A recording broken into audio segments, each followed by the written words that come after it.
Brace yourselves, this is the last preview breakdown of the season. I know, everyone let out your frustration. But we're gonna try and make the best of it, figuring out what exactly we can expect next episode. For those of you new here, this is a full spoiler video where nothing is off limits, even feet stuff. So let's jump into it. Well, if it isn't Rhaenys riding Meleys to the east. Try saying that 5 times fast. After her epic escape from the Dragon Pit, Rhaenys has made her way across Blackwater Bay towards Dragonstone, no doubt to be the first person to tell Rhaenyra that the Greens have usurped the throne. Remember that the events of episode 9 basically take place over 2 days, so Rhaenyra wouldn't have even heard of her father's passing yet. I'm curious if we'll get any further insight into why Rhaenys decided to spare the Greens. She could have ordered Meleys to burn them all in one fell swoop, saving tens of thousands of lives that will die as a result of the Civil War. In episode 9's Inside the Episode video, showrunners Ryan Condal and Miguel Sapochnik state Rhaenys didn't kill them because of her moral standpoint. This is one mother looking upon another mother doing what she needs to protect her son,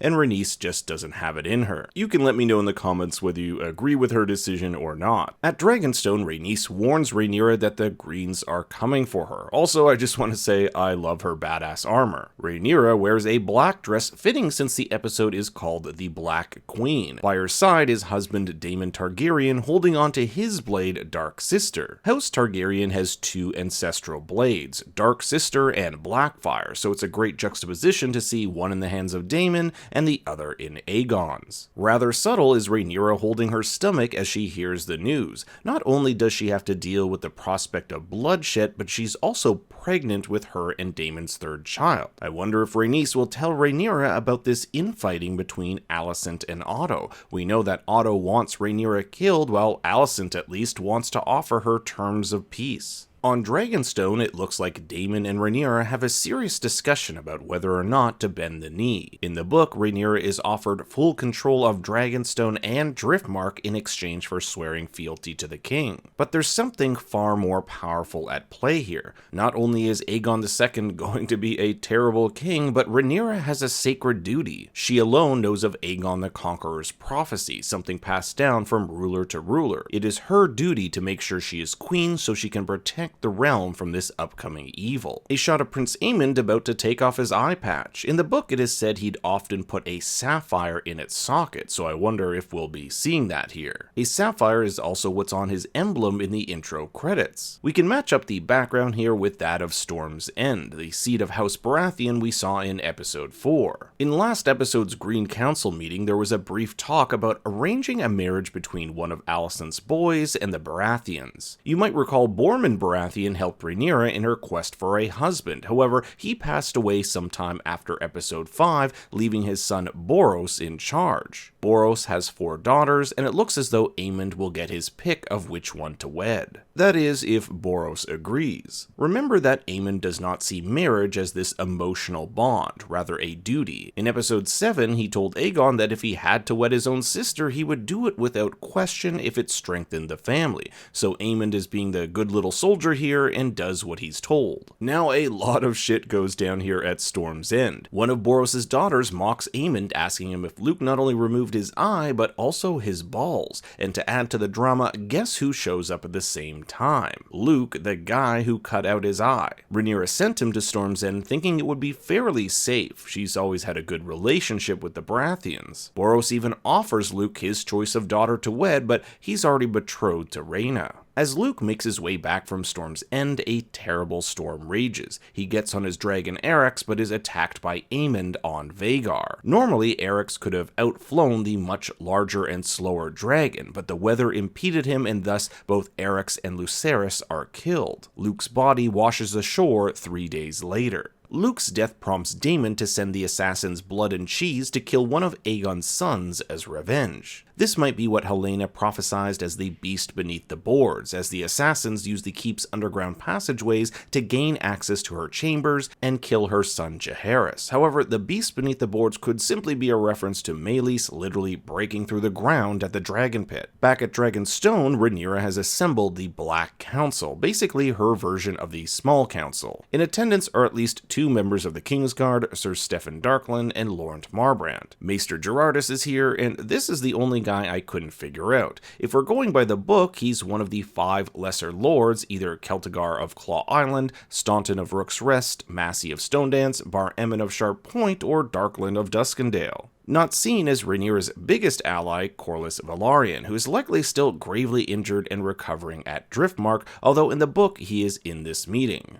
Aegon the Conqueror's painted table, which he used in his conquest of Westeros, is lit by fire or flame underneath. We see a piece move atop Winterfell. This is where Jace will be sent to gain Lord Cregan Stark's allyship, and the two houses sign an agreement known as the Pact of Ice and Fire. It proclaims that Lord Cregan's son Rickon, who's only 1 year old at the time, would marry Jace and Baela's firstborn daughter when and if they have one. We see a bunch of swords gathered at the meeting of the Black Council, with an argument being put forward that they should lay siege to the Red Keep. This is foolish. Neither side has enough strength to take either King's Landing or Dragonstone directly, so Jace, speaking on behalf of his brother and their betrothed, volunteers to ride forth and gain more allies, with him allegedly saying dragons will win the lords over quicker than ravens. I'm not exactly sure what Rhaena is going to do, considering she still doesn't have a dragon, although Daemon did find a clutch of Syrax's eggs, one of which will hatch and become a dragon known as Morning, who Rhaena will eventually claim. Here's a shot of Luke grabbing his sword hilt, likely at Storm's End, when he's confronted by Aemond. Fun fact, he swore to his mother he would not engage in any fighting. Here at Storm's End, we get to see just how massive Vhagar is along the castle walls. Sir Eric Cargill has arrived, pledging his fealty to Rhaenyra, offering her father's crown. The last we saw this crown was atop Viserys' dead body, so it looks like Eric grabbed it and put it in that satchel we saw him carry while escaping with Rhaenys. Another epic shot of Luke traversing the storm, where he'll eventually be killed by Aemond and Vhagar. Now in the closed captioning, we can see an unnamed speaker say, "Your cause holds a power that has not been seen since the days of old Valyria." What exactly is this power he speaks of, and could it be magic? That's one thing that really hasn't been seen since those old days. A quick shot of a pensive Rhaenyra with Daemon in the foreground. Speaking of Daemon, we see him, likely somewhere on Dragonstone, singing in High Valyrian to a dragon. I've heard that none of the wild dragons of Dragonstone will be seen this season, so that leaves out this dragon from being the notorious cannibal. So my bet is that this is Vermithor, who was last ridden by King Jaehaerys. In the reflection of this dragon's eye, we can see what looks to be Daemon reaching to touch him. Outside of Dragonstone, 3 dragons make their way, likely Jace, Luke, and Baela, who have gone to seek allies. I thought this shot was really interesting. Vermithor burns the roof of this cave. Is he merely displaying his anger, or is this something Daemon wanted him to do? And if it was something Daemon wanted, was it to mine dragon glass, or expand the cave system?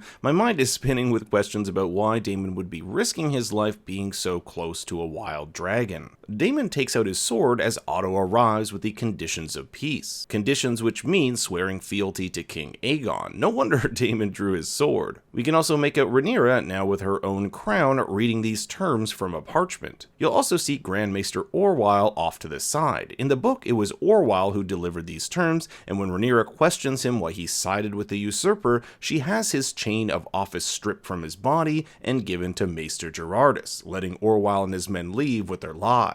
I also just like how this shot here mimics the same confrontation between Daemon and Otto in episode 2. And last but not least, we have Vhagar chomping his way through the skies of Storm's End, likely trying to take a big chunk out of Luke and Eryx. But now I want to hear what you think will happen in the season finale. Let me know in the comments below. Thanks for watching, and be sure to like and subscribe. Every little bit helps me and the channel out. For more bad takes, you can follow me on Twitter and Instagram at ThinkStoryYT. Until next time, remember... Where are my dragons?